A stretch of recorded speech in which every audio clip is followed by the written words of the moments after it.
aí, gente, hoje nós vamos conversar um pouquinho, então, sobre vigor de rebrota e importância da rebrota. A gente está aqui na universidade, no nosso campo experimental. Aqui a gente faz avaliação de várias plantas forrageiras. Então, a gente tem aqui piatã, charaés, mavuno, a gente tem algumas áreas consorciadas com feijão guandu, cultivar mandarim. A gente tem quênia, mombaça, a gente tem miag e a gente tem paredão aqui. A gente está aqui numa parcela de capim-mombaça, e vou explicar para vocês aqui a importância da rebrota, tá? Porque a gente tem que valorizar essa questão relacionada à rebrota. Aqui a gente faz experimento com essas plantas forrageiras.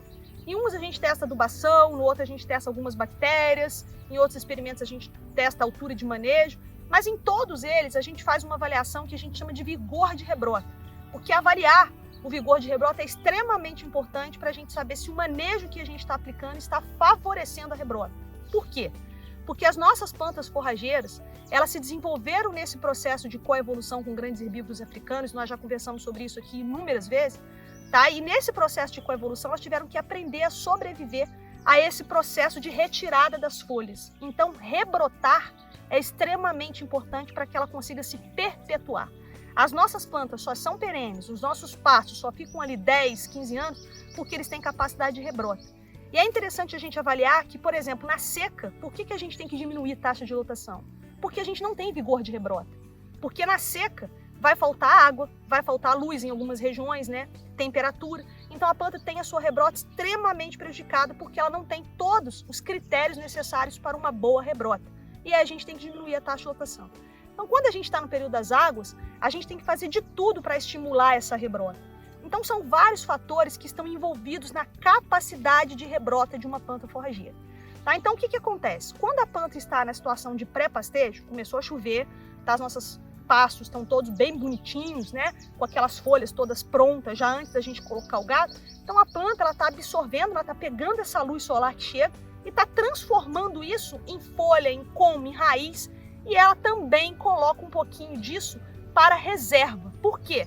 Porque ela sabe que ela já vai chegar numa situação estressante, que é o pastejo.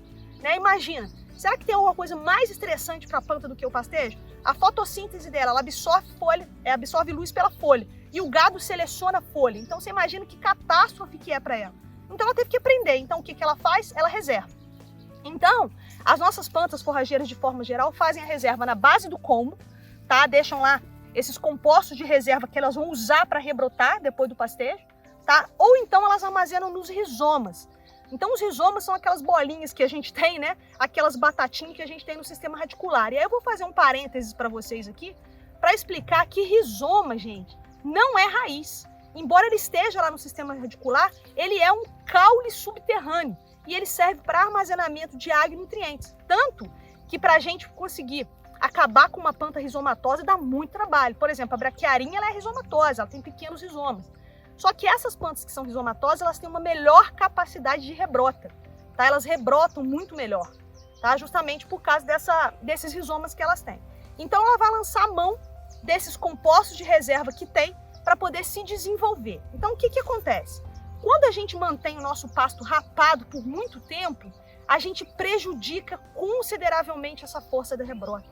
Por quê? Porque a planta vai ficar toda hora utilizando as reservas, porque ela não tem um restinho de folha para fazer a fotossíntese, para absorver a solar.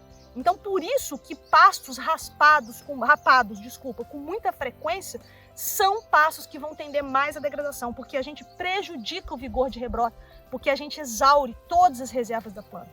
Então, tem que dar a ela a oportunidade dela ter reserva. Como que eu faço isso? A altura de pós-pastejo. Isso aqui, mombaça com 2 dias de rebrotação, para vocês verem a capacidade que essa planta tem de rebrotar. Tá? Então, como que a gente facilita essa rebrotação? Adubação, água, tá? Luz ajuda muito nesse processo de rebrotação para induzir novos perfilhos. Então, por que o manejo no pastejo rotativo é a gente fazer adubação imediatamente após o pastejo? Justamente com o objetivo de favorecer essa rebrota. Por quê? Porque o nitrogênio ajuda muito a planta a se recuperar.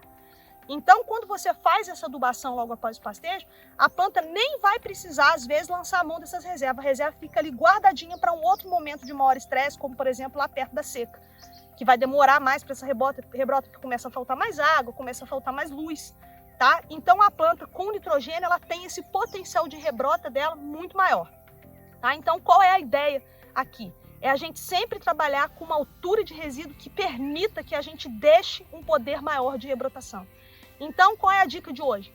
Nada de rapar pasto, adubar os nossos pastos após a saída dos animais. Se a gente estiver em lotação contínua, tá? Fazer uma adubação pelo menos em 3 vezes no período das águas, com uma dose de até 50 kg de nitrogênio por hectare, tá? Para que a gente então favoreça essa rebrota e garanta a perenidade dos nossos pastos, porque o perfilhamento e essa capacidade de rebrota é o que garante a gente a ter pastos cada vez mais vigorosos, com uma rebrota bastante interessante. Pessoal, era esse o recado de hoje. Fiquem com Deus e até a próxima.